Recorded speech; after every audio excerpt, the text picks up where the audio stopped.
Hello friend, good morning everyone. आप लोग कैसे हैं? उम्मीद कर सकते हैं कि आप लोग अच्छे होंगे। आज के करंट अफेयर में आप लोग का मोस्ट वेलकम है बाबा मैथ विकास सर पर।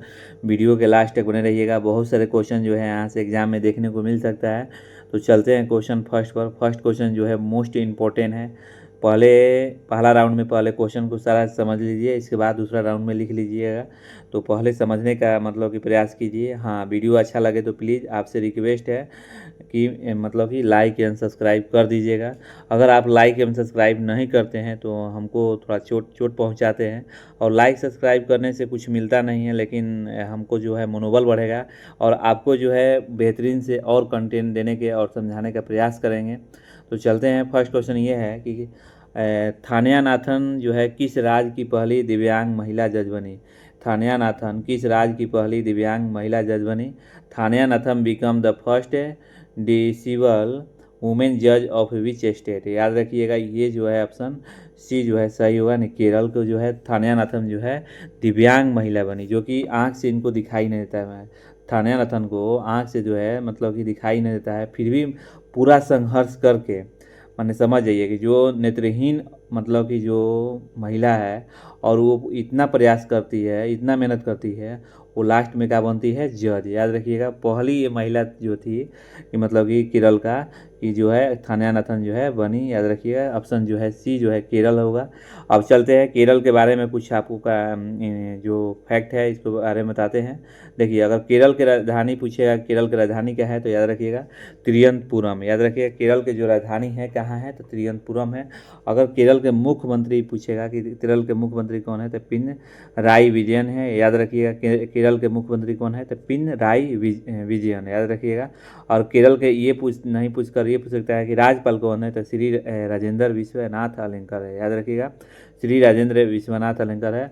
अब यहाँ मैप में थोड़ा सा देख लीजिए कि केरल कहाँ है। देखिए, नीचे में कर्नाटक के नीचे क्या है तो केरल में। तो ये भी ध्यान रखिएगा, जो बारिश जो है प्रवेश किस राज्य से करता है तो केरल से ही करता है। और केरल में कौन सा पोर्ट है मोस्ट इम्पोर्टेंट है तो याद रखिए कोची पोर्ट। याद रखिए, कोची पोर्ट जो है केरल में ही है। याद रखिएगा, इतना जो है फैक्ट आपको मालूम होना चाहिए।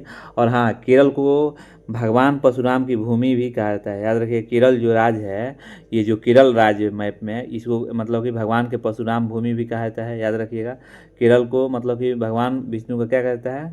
भगवान परशुराम की भूमि कहा जाता है।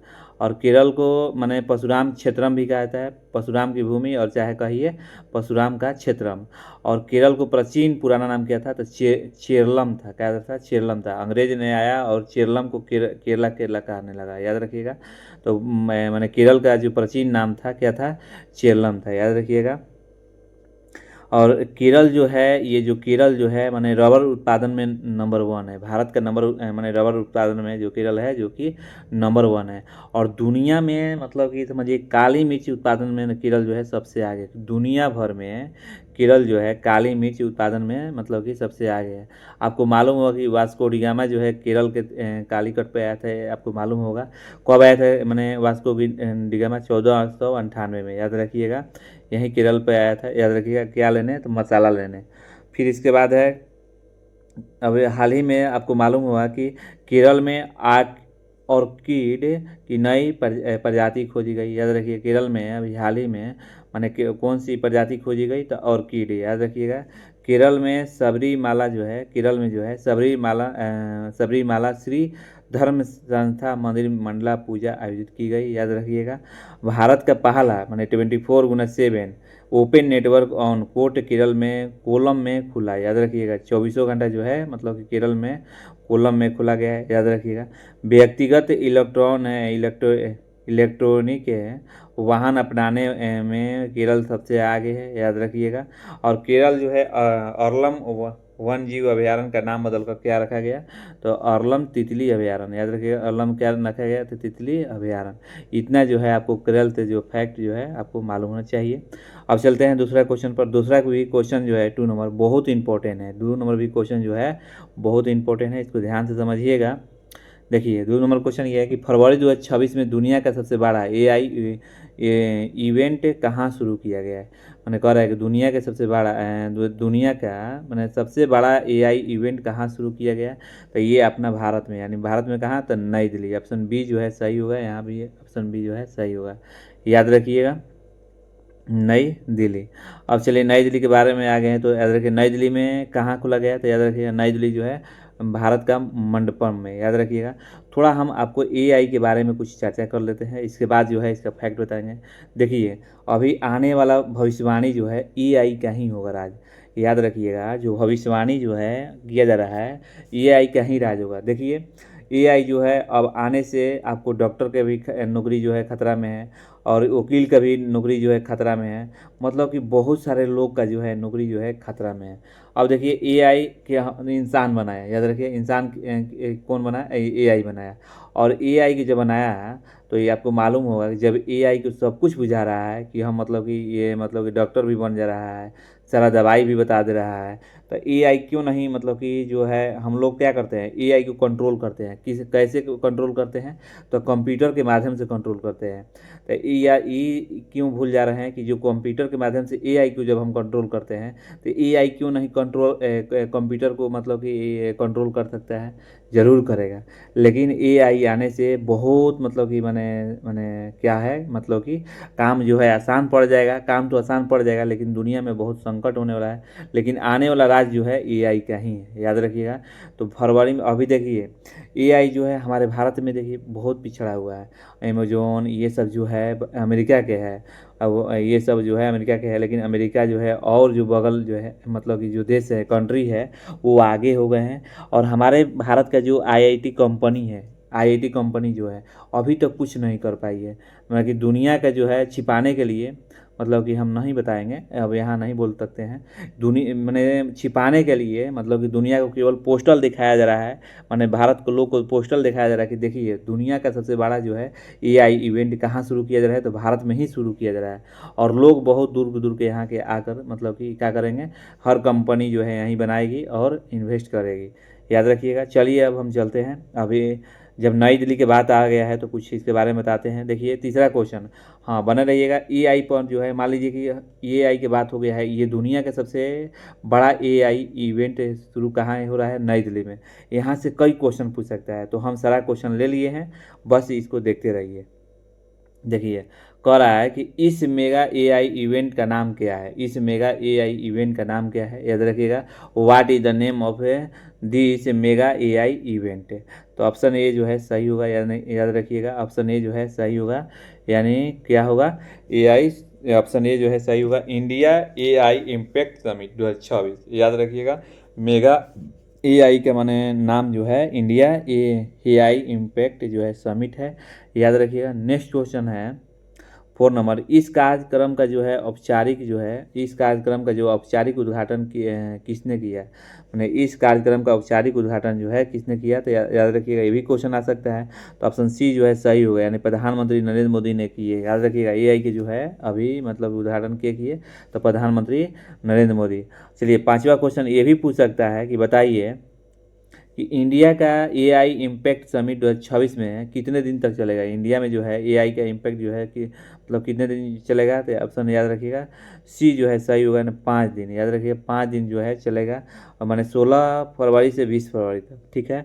तो अभी बांग्लादेश के जो अभी बताए हैं आप लोग का, बांग्लादेश के जो प्रधानमंत्री कौन बनने वाले हैं, तो तारिक रहमान जो है बांग्लादेश के जो प्रधानमंत्री बनने वाले हैं। और वहाँ हमारे मोदी जी नहीं जा रहे हैं, माने हमारे माने भारत के जो लोग माने लोग क्या बोलते हैं उसको, लोक स्पीकर यानी ओम बिरला, और भारत के जो है विदेश मंत्री माने एस जयशंकर, ये दोनों आदमी जा रहे हैं मतलब कहाँ, तो बांग्लादेश में, जो कि उनके जो कि तारिक रहमान के समारोह में, याद रखिएगा, जो कि प्रधानमंत्री बन गए हैं। और उनको मतलब कि जो है मतलब कि स्वीकृत किया जाएगा। तो चलते हैं 6 नंबर क्वेश्चन ये है,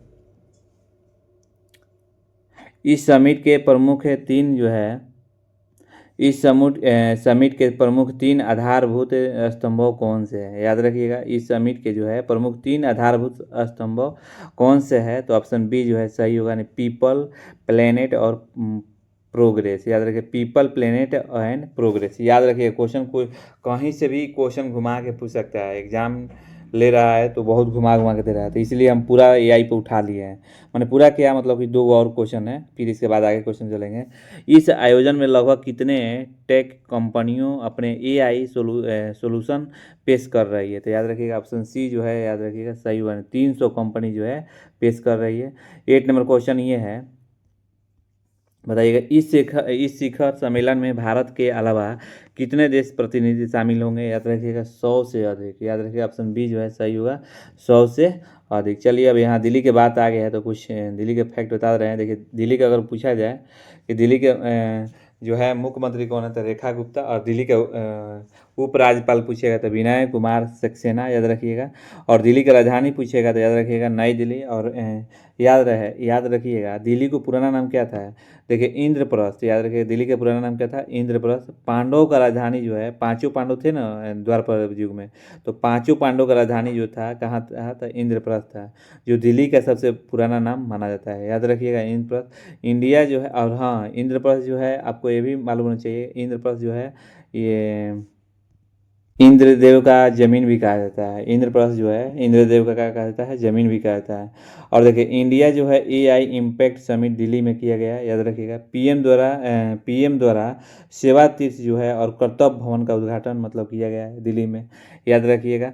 और अमित शाह ने मार्च 2026 तक देश को नक्सल हिंसा को से मुक्त कराने का लक्ष्य रखा है। याद रखिएगा।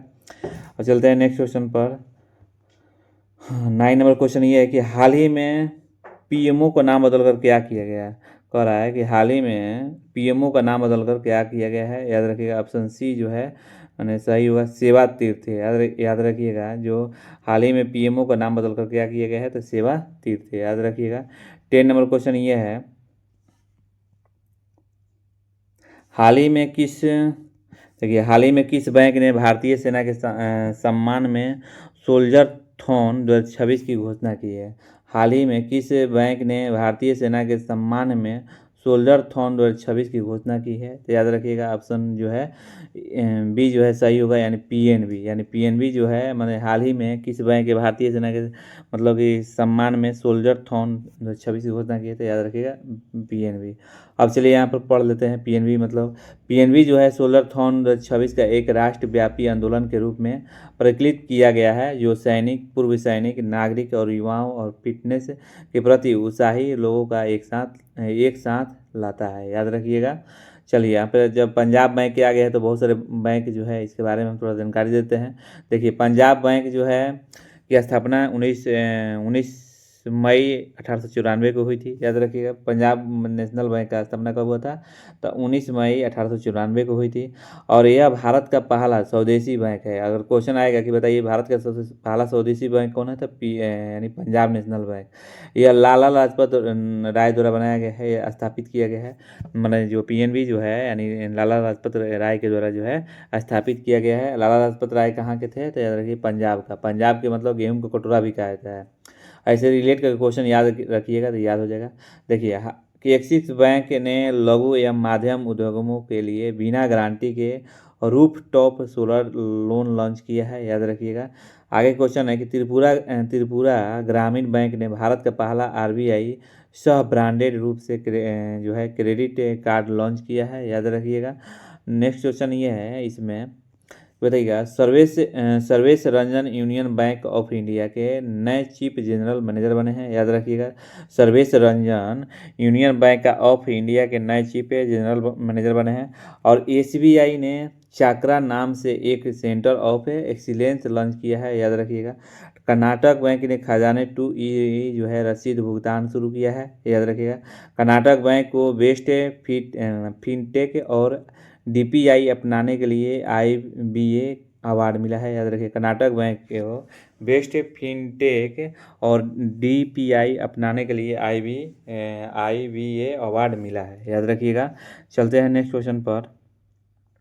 11 नंबर क्वेश्चन देखिए ये भी इम्पोर्टेंट है। कह रहा है कि हाल ही में किस देश के सेना पहले इंटरनेशनल मिलिट्री एडवेंचर चैलेंज जो है कप 2026 की मेजबानी करेगी? याद रखिएगा। ये जो अपना जो भारत है जो अपना जो है भारत करेगी, याद रखिएगा। मैंने हाल ही में किस देश की सेना पहले इंटरनेशनल मिलिट्री एडवेंचर चैलेंज जो है कप की मेज़बानी करेगी, याद रखिएगा अपना भारत। ऑप्शन बी जो है सही हो, ए जो है सही होगा। अब देखिए यहाँ पर कुछ लिखवा दिए हैं। भारतीय सेना 18 से 23 फरवरी 2026 तक पूर्वी हिमालय की तराई में पहली बार अंतर्राष्ट्रीय सेना एडवेंचर चैलेंज का कप का मैंने 2026 का मेज़बानी करेगा, मैंने इतिहास के पहली बार। चलिए जवाब हो गया भारत के बारे में, तो अब कुछ भारत के बारे में आप लोगों को बता देते हैं। देखिए भारत के बारे में, हैंडले पासपोर्ट इंडेक्स 2026 में भारत 80वें स्थान पर रहा, याद रखें। अभी भी सिंगापुर जो है आगे है। और भारत की साक्षरता दर जो है बढ़ गया है, 80.9% हो गई है, याद रखिएगा। भारत में कुल राम स्थलों की संख्या जो है 98 हो गई है, याद रखिएगा। गोकुल जलाशय उदयपुर झील और गोकुल बिल झील और कहाँ है, तो बिहार में है। कॉपर जलाशय जो झील है जो छत्तीसगढ़ में है। सिलीसेट झील जो है राजस्थान में है। पक्षी अभ्यारण्य जो है उत्तर प्रदेश में है। छड़ी घाटी जो है गुजरात से जुड़ी है, याद रखिएगा। भारत जो है दुनिया का दूसरा सबसे बड़ा 5G सब्सक्राइबर बेस्ट बन गया है। और पहला कौन है, तो अमेरिका है, याद रखिएगा। और हाँ, ब्रिक्स 2026 से मेज़बानी अपना भारत करेगा, याद रखिएगा। जो है ब्रिक्स 2026 का जो मेज़बानी है कौन करेगा, तो अपना भारत करेगा, याद रखिएगा। भारत ने हवाई खतरों से निपटने के लिए मिशन सुदर्शन चक्र लॉन्च किया है, याद रखिएगा। भारत दुनिया का पहला बायो बैटमैन उत्पादक देश बनेगा, याद रखिएगा। भारत रेयर अर्थ रिजर्व के मामले में तीसरे स्थान पर है, याद रखिएगा। फरवरी 2026 में भारत AI इम्पैक्ट समिट की मेजबानी करेगा, याद रखिएगा। 2026 में भारत की बाघों की आबादी जो है 8% बढ़ गई है। दुनिया में दूसरा सबसे बड़ा नेटवर्क भारत है, याद रखिएगा। चावल दूध मखाना उत्पादन में भारत मैंने पहला स्थान पे है दुनिया में, याद रखिए। चावल दूध मखाना उत्पादन में भारत जो है अपना पहला स्थान पे है। सबसे ज़्यादा मैंने कैंसर का मरीज जो है अपने भारत में है, याद रखिएगा।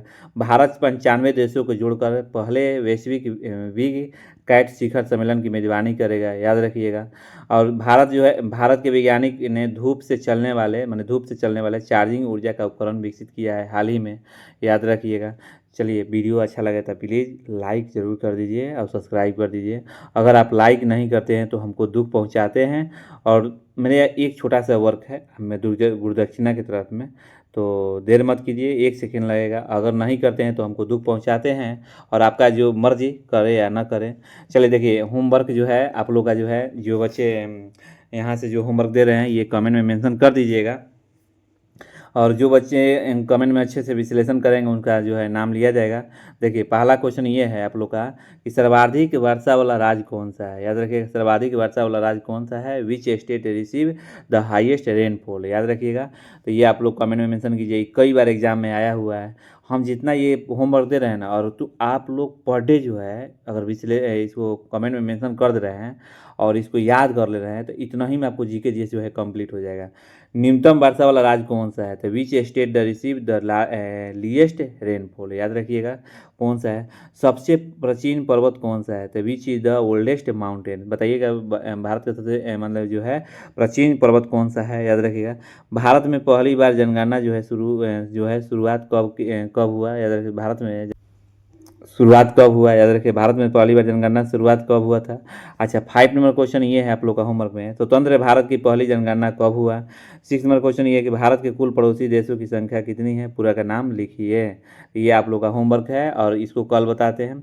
हाँ, अब चलते हैं, कल मैंने जो पढ़ाएं करंट अफेयर उसका रिवाइज करा रहे हैं। तो अब इसके बाद स्टैटिक जी के जो एग्जाम में बार बार क्वेश्चन मैंने देखने को मिला है उसको भी दिखाते हैं आपको। देखिए मैंने कल ये बताया था कि केंद्र सरकार ने सरकारी कार्यक्रमों और स्कूलों में राष्ट्रगान से पहले राष्ट्रगीत वंदे मातरम के कितने अंतरों में बजाने का अनिवार्य कर दिया है, तो याद रखिएगा ऑप्शन डी जो है सही होगा, नहीं 6 अंतरों में। जो अब देखिए, अब जो राष्ट्रगान जो है हम बताए थे कि राष्ट्रगान किसने लिखे थे, राष्ट्रगान क्या होता है, तो जन गण मन होता है, याद रखिए। जन गण एक अजय है, किसने लिखे थे, याद रखिएगा। रविंद्रनाथ टैगोर लिखे थे। ये कितने सेकंड में गाया जाता है, तो 52 सेकंड में, ये बता चुके हैं। और राष्ट्रगीत जो होता है वंदे मातरम होता है। राष्ट्रगीत क्या होता है, वंदे मातरम। ये किसने लिखे थे, याद रखिए। ये जो लिखे थे बंकिम चंद्र चटर्जी ने लिखे थे। क्या लिखे थे, बंकिम चंद्र चटर्जी ने लिखे थे। ये कितने सेकंड में गाया जाता है, तो 65 सेकंड में। कितने सेकंड में 65 सेकंड में। अब जो है वंदे मातरम जो है सबसे पहले गाया जाएगा, याद रखिएगा। वंदे मातरम जो है सबसे पहले गाया जाएगा और राष्ट्रगान जो है बाद में गाया जाएगा। और कितने मिनट में गाया था? तो 3 मिनट 10 सेकंड, याद रखिएगा। ये टाइमिंग याद रखिएगा, 3 मिनट 10 सेकंड हर मतलब जगह ये जो है लागू हो गया है। और दूसरी बात जो है, ये कौन ऐसा जगह है जहाँ की लागू नहीं होगा? तो याद रखिए सिनेमा हॉल। सिनेमा हॉल में ये जो नियम जो है फॉलो नहीं होगा, बाकी जगह जो है मतलब कि फॉलो होगा, याद रखिएगा। जो वही बताए हैं यहाँ पर। अगला क्वेश्चन ये है कि भारत का भ्रष्टाचार धारणा जो है सूचकांक 2025 में स्थान किया है, याद रखिएगा। ऑप्शन सी जो है सही होगा, यानी 91 हुआ, याद रखिएगा। अब भारत का भ्रष्टाचार जो है धारणा सूचकांक 2025 में स्थान कौन सा है? तो याद रखिए 91, याद रखिए। करप्शन में जो है भारत 91, पहले जो है 96 था, कुछ सुधार हुआ है, याद रखिएगा। सबसे जो है मतलब कि बढ़िया स्कोर पर कौन है? तो याद रखिएगा डेनमार्क होगा, याद रखिएगा। कौन है? डेनमार्क। इसके बाद अगर सबसे खराब कहेगा तो पूछिएगा, बताइएगा। दक्षिण सूडान है, फिर सोमालिया है और वेनेजुएला है, याद रखिए। सबसे ये मतलब कि इन लोगों की जो है स्थिति जो है खराब है, याद रखिएगा। अब 4 नंबर क्वेश्चन ये है कि 4 stars of destiny and autobiography नामक पुस्तक के लेखक कौन है? तो याद रखिएगा, इसमें ऑप्शन जो है आपको कौन चला जाएगा? ऑप्शन डी जो है सही होगा, मनोज मनोज नारवणे, याद रखिए आप। मनोज नारवणे जो है सही होगा। ये जो है मनोज मुकुंद नारवणे जो है, ये जो है ये 4 स्टार्स ऑफ डेस्टिनी जो है, 4 stars of destiny and autography जो है नामक ये पुस्तक छापे थे। ये मैंने एक सैनिक है, और ये पुस्तक जब रक्षा मंत्रालय में दिया गया छापने के लिए, तो वहाँ पर अभी तक छपाई नहीं है, अभी हाल ही में चर्चा में है, याद रखिएगा। और नेक्स्ट क्वेश्चन ये है कि बताइएगा, हाल ही में मानव अधिकार पहल सम्मेलन का तीसरा संस्करण किस देश में आयोजित किया गया? बताइएगा, हाल ही में मानव अधिकार पहल सम्मेलन का तीसरा संस्करण किस देश में आयोजित किया गया? तो ऑप्शन जो है इसमें बी जो है सही होगा, सऊदी अरब। कहाँ किया गया? तो सऊदी अरब में किया गया। 6 नंबर क्वेश्चन ये है कि बताइएगा, हाल ही में शोधकर्ता ने किस राज्य के तटीय इलाकों में समुद्री कीड़ों को 2 नई प्रजाति खोज की है? तो याद रखिएगा ऑप्शन जो सी जो है सही होगा, यानी पश्चिम बंगाल।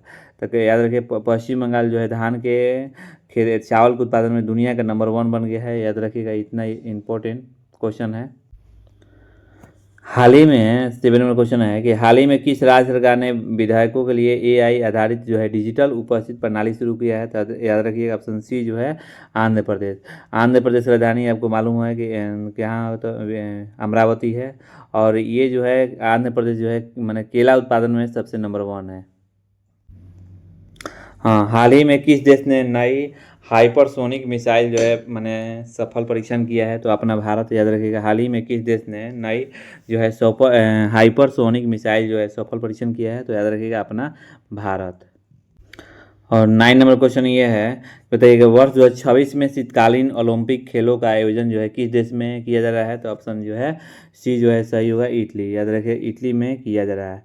10 नंबर क्वेश्चन ये है, बताइएगा कि महाशिवरात्रि जो है किस देवता का समर्पित पर्व है? याद रखिएगा ये आपको जो है भगवान विष्णु शिव का है, याद रखिएगा। आप भगवान शिव का है, याद रखिएगा। चलिए, जो होमवर्क दिए थे आप लोग का, उसका आंसर बता दे रहे हैं। मैंने जो बहुत सारे बच्चे जो है मतलब कि कमेंट में मेंशन अच्छे से किए हैं, जैसे आकाश हो गए हैं, पीयूष हो गया, फिर इसके बाद हो गए प्रिंस हो गए हैं। मैंने बहुत सारे तमाम बच्चे जो है मैंने कमेंट में बताए हैं, उनके लिए बहुत बहुत धन्यवाद। भगवान उनको बहुत आगे बढ़ाएं। तो चलते हैं, आप लोग का भी जो होमवर्क दिए हैं आप लोग कमेंट में ज़रूर मेंशन कीजिए। देखिए, पहला क्वेश्चन ये पूछे थे कि मध्य से गुजरने वाली कौन सा रेखा है? याद रखिए कर्क रेखा। मध्य से कौन सा गुजरता है? तो याद रखिए कर्क रेखा गुजरता है।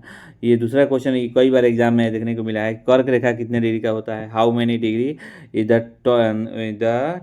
Tropic of cancer? तो याद रखिए 23.5 डिग्री जो है कर्क रेखा जो है कितने डिग्री का होता है? How many degree is the topic of cancer? 23.5 degree, याद रखिएगा। दूसरा क्वेश्चन ये है अलग। नेक्स्ट क्वेश्चन ये है, होमवर्क दिए थे 3 नंबर, मकर रेखा की जो है कितने डिग्री का होता है? याद रखिए 23.5 डिग्री ये भी होता है। मकर रेखा भी 23.5 डिग्री का होता है, भूमध्य रेखा पर होता है। और विषुवत रेखा भी पूछे थे कितने डिग्री होता है? तो how many degree is the equator? याद रखिए 0 डिग्री। विषुवत रेखा जो है बीचे बीचे गुजरता है, इसका वैल्यू कितना होता है? 0 डिग्री, याद रखिएगा।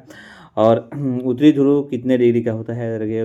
उत्तरी डिग्री जो होता है 90 डिग्री होता है, माने उत्तरी ध्रुव कितने डिग्री का होता है, याद रखिएगा 90 डिग्री। और दक्षिणी ध्रुव कितने डिग्री का होता है, तो याद रखिए ये भी 90 डिग्री का होता है, माने दक्षिणी ध्रुव जो होता है 90 डिग्री होता है। अब चलिए यहाँ पर जो क्वेश्चन जो है ये एग्जाम में कई बार पूछा है, वही क्वेश्चन उठाए हुए हैं, क्वेश्चन बैक से क्वेश्चन है, देखिएगा। बताइएगा, पाटलिपुत्र में आयोजित तृतीय बौद्ध संगीति के अध्यक्ष कौन थे, याद रखिएगा। मोगली पुत्र तीसा, याद रखिएगा। मोगली पुत्र तीसा जो है मैंने पाटलिपुत्र में आयोजित तृतीय बौद्ध संगीति के अध्यक्ष थे, याद रखिएगा। नेक्स्ट क्वेश्चन ये है, बताइएगा कौन सा अनुच्छेद जो है प्रशासनिक अधिकरणों की स्थापना से संबंधित है, तो याद रखिएगा 323 से, याद रखिएगा 323 ये जो है सही होगा। अच्छा, नेक्स्ट क्वेश्चन ये है कि 1946 का तेभागा आंदोलन वर्तमान के किस भारतीय को राज्य से जुड़ा है, याद रखिएगा पश्चिम बंगाल, याद रखिएगा ऑप्शन जो है पश्चिम बंगाल सही होगा। अच्छा, ये देखिए 9 नंबर क्वेश्चन जो है ना बहुत बार एग्जाम में आया है, एक बार नहीं कई बार एग्जाम में देखने को मिल रहा है। देखिए, भारतीय संविधान में समावर्ती सूची की अवधारणा जो है किस देश से ली गई है। देखिए, भारतीय संविधान में समावर्ती सूची की अवधारणा जो है किस देश से लिया गया है, तो ऑस्ट्रेलिया से लिया गया है। किस देश से लिया गया है, तो याद रखिएगा ऑस्ट्रेलिया से लिया गया है, कई बार एग्जाम में ये आया हुआ है। जब समवर्ती सूची की बात आ गया है तो कुछ और आप लोग को बताते हैं, नोट कर लीजिएगा क्योंकि क्वेश्चन आ सकता है। देखिए, वित्तीय आपात किस देश से लिया गया था, वित्तीय आपात जो है ये लिख लीजिए, मतलब हम बोल रहे हैं वित्तीय आपात किस देश से लिया गया, क्योंकि यहाँ से क्वेश्चन आता है। वित्तीय आपात जो है आपको किससे, अमेरिका से लिया गया है, याद रखिएगा। वित्तीय आपात किस देश से लिया गया है, तो अमेरिका से लिया गया है। और एकल नागरिकता जो है नागरिकता जो है किस देश से लिया गया है, याद रखिए ब्रिटेन से लिया गया है। एकल नागरिकता याद रखिए, लिख लीजिए, एकल नागरिकता किस देश से लिया गया है, तो आपको ब्रिटेन से लिया गया है। और विधि का शासन लिख लीजिए, विधि का शासन किस देश से लिया गया है, याद रखिएगा। किसी विधि का जो है शासन जो है किस देश से लिया गया है, तो ब्रिटेन से, याद रखिएगा ब्रिटेन, याद रखिए लिख लीजिए। मैंने विधि का शासन जो है किस देश से लिया गया है, क्वेश्चन कई बार एग्जाम में देखने को मिला है। और द्विसदनीय विधायिका, याद रखिए द्विसदनीय जो है द्विसदनीय जो है विधायिका किस देश से लिया गया है, याद रखिएगा यो लिया गया है, विधायिका जो है ब्रिटेन से ही लिया गया है। और संघीय शासन, याद रखिए संघीय शासन जो है किस देश से लिया गया है, ये भी लिख लीजिए, कई बार एग्जाम में आया है। तो संघीय शासन जो लिया गया है कनाडा से लिया गया है, किस देश से लिया गया है, संघीय शासन कनाडा से लिया गया है, ये कई बार क्वेश्चन एग्जाम में आया है। अच्छा, प्रस्तावना की भाषा जो है किस देश से लिया गया है, प्रस्तावना ये लिख लीजिए, नोट कर लीजिए, प्रस्तावना की भाषा जो है किस देश से लिया गया है, याद रखिए ऑस्ट्रेलिया से, किस देश से लिया गया है, ऑस्ट्रेलिया से। और समवर्ती सूची जो है किस देश से लिया गया है, समवर्ती जो है सूची जो है किस देश से लिया गया है, याद रखिएगा समवर्ती सूची जो है ऑस्ट्रेलिया से ही लिया गया है, याद रखिएगा। हाँ, ये भी क्वेश्चन कई बार एग्जाम में आया है। बताइएगा कि राष्ट्रपति का महाभियोग किस देश से लिया गया है, राष्ट्रपति का महाभियोग अमेरिका से लिया गया है, याद रखिएगा, ये भी लिख लीजिए। और हाँ, एक और क्वेश्चन आया था एग्जाम में कि मोस्ट इम्पोर्टेंट है, विधि द्वारा स्थापित प्रक्रिया, विधि द्वारा लिख लीजिए, विधि द्वारा मतलब कि विधि द्वारा स्थापित प्रक्रिया जो है जापान से लिया गया है, मोस्ट इम्पोर्टेंट है। विधि द्वारा स्थापित प्रक्रिया किस देश से लिया गया है, तो जापान से, याद रखिएगा जापान, याद रखिएगा। और ये भी क्वेश्चन कई बार एग्जाम में आया हुआ है, लिख लीजिएगा आप लोग। आपात व्यवस्था, याद रखिए आपात व्यवस्था किस देश से लिया गया है, याद रखिए आपात व्यवस्था जो है जर्मनी से लिया गया है, याद रखिए किस देश से लिया गया है, तो जर्मनी से ही, कई बार एग्जाम में आया हुआ है, नोट कर लीजिए। और हाँ, एक और है मूल कर्तव्य, ये जो है किस देश से लिया गया है, मूल कर्तव्य जो है आपको किस देश से लिया गया है, तो मूल कर्तव्य जो है आपको ये रसिया सोवियत संघ रूस से लिया गया है, याद रखिएगा रूस से लिया गया है, याद रखिएगा माने मूल कर्तव्य। पंचवर्षीय योजना, ये कई बार एग्जाम में आया, पंचवर्षीय योजना किस देश से लिया गया है, पंचवर्षीय योजना जो है आपको मतलब कि ये रूस से लिया गया है, कई बार एग्जाम में आया है कि पंचवर्षीय योजना जो है किस देश से लिया गया है, तो याद रखिएगा रूस से आया गया लिया। समानता, याद रखिएगा समानता जो है किस देश से लिया गया है, याद रखिएगा समानता जो है फ्रांस से लिया गया है, किस देश से लिया गया है, तो फ्रांस से। एक और क्वेश्चन आया था कि सामाजिक आर्थिक राजनीतिक न्याय, सामाजिक आर्थिक राजनीतिक न्याय जो है किस देश से लिया गया है। सामाजिक आर्थिक माने राजनीतिक न्याय जो है किस देश से लिया गया है, तो रूस से। याद रखिएगा, रूस से लिया गया है। ये सब क्वेश्चन कई बार एग्जाम में आया हुआ है, जितना बताए हैं इसको आप नोट कर लीजिए, इग्नोर मत कीजिए। और एक जो है मोस्ट इम्पोर्टेंट है, मतलब कि आपात, आपात जो है किस देश से लिया गया है, आपात जो है किस देश से लिया गया है, तो याद रखिए जर्मनी, जर्मनी से जो है आपात लिया गया है। ये भी क्वेश्चन कई बार एग्जाम में देखने को मिला है। और हाँ, एक और क्वेश्चन देखने को मिला था, राज्यसभा में सदस्यों की चुनाव की प्रक्रिया, राज्यसभा में सदस्यों की जो है चुनाव की माने जो है राज्यसभा में सदस्यों की चुनाव की प्रक्रिया किस देश से लिया गया है। याद रखिएगा दक्षिण अफ्रीका से। किस देश से लिया गया है, तो दक्षिण अफ्रीका से। ये कई बार एग्जाम में पूछा हुआ है, इसको नोट कर लीजिए। चलिए 20 नंबर क्वेश्चन ये है कि सतपुड़ा पर्वतमाला की सबसे ऊंची चोटी जो है किस नाम से जाना जाता है। सतपुड़ा जो है सतपुड़ा पर्वतमाला की सबसे ऊंची चोटी को किस नाम से जाना जाता है। याद रखिएगा धूपगढ़। याद रखिएगा ऑप्शन जो सी है, मैंने ऑप्शन लो नहीं है, धूपगढ़ जो है मैंने सतपुड़ा पर्वतमाला की सबसे ऊंची चोटी किस नाम से जाना जाता है, तो धूपगढ़। नमस्कार बाबू, आज का वीडियो इतना ही। Thank you. अब वीडियो अच्छा लगे तो लाइक एंड शेयर कीजिए प्लीज़। धन्यवाद। फिर हम कल मिलते हैं।